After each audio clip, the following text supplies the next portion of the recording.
as the victims, we have to come out and speak. Despite the saintly image they portray, the Duggar family find themselves time and again at the center of controversy. Now it's about their affiliation with IBLP, the Institute in Basic Life Principles, a religious organization deemed by many to be a dangerous cult. If you follow his 7 principles, then your life will be a success, and if you don't, he said that your life would be one disaster after another. The IBLP was founded by Bill Gothard, an evangelical minister from Illinois. This ultra-conservative Christian sect promotes a strict following of biblical principles. My family followed these teachings before I was born. They advocate for traditional gender roles, homeschooling, not using birth control, and for couples to meet through courtship instead of dating. It was so gender segregated. The boys would go outside. That's true. The girls would be told that housework was the only thing they could do. But there have been multiple allegations against them for cult-like practices throughout their history. Former members accused the IBLP and its leaders of fostering fear and manipulation, creating a cultish atmosphere and silencing anyone who speaks against them. It was based on fear, superstition, manipulation, and control. 12 women alleged in a civil suit that they had been sexually, physically, or psychologically abused by Gothard as minors, and that the IBLP had covered it up. The IBLP has been around since the 60s, but it was only brought to mainstream focus in 2004 with the airing of the Duggars reality show 19 Kids and Counting. Ladies and gentlemen, meet the Duggars.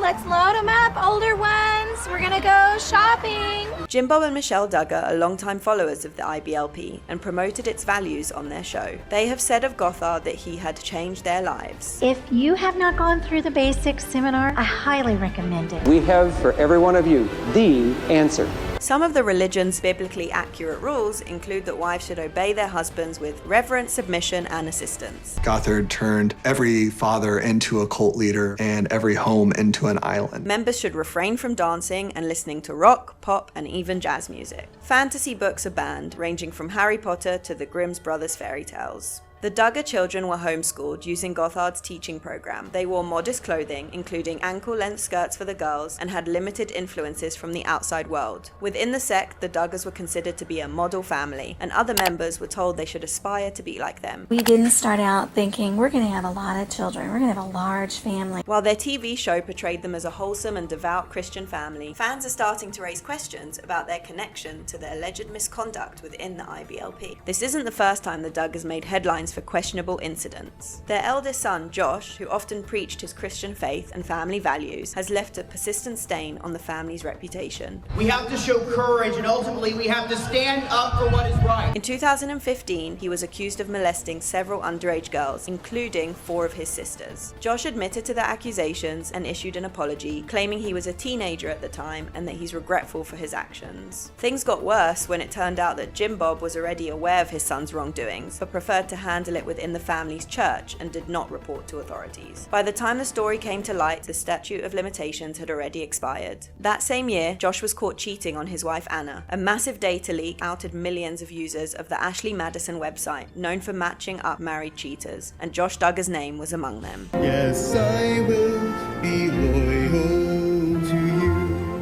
All this led to the cancellation of the family's TLC show, but Josh wasn't done yet. In 2021, he was convicted of possessing child pornography and was sentenced to 12 years in prison. As a father of 3, my wife and I are blessed to have our children, but I'll tell you, I don't want them growing up in America where they cannot even live out their own religious convictions. While Josh's actions are certainly the most heinous, he's not the only troublemaker in the household. The real story is a much bigger one. Tabitha Payne, the Duggar family's live-in tutor, married a family friend by the name of Timothy Robertson. It soon came out that Timothy had previously been charged with sexual assault, sentenced to prison, and placed on the sex offender registry. Derek Dillard, Jill's husband, got in trouble for making transphobic remarks about Jazz Jennings, a fellow TLC star. He tried to use his faith as an excuse for his comments, but it wasn't enough to save him from getting kicked off the Duggars show. And this is just the tip of the iceberg. The upcoming Duggars docuseries promises to be a bumpy ride.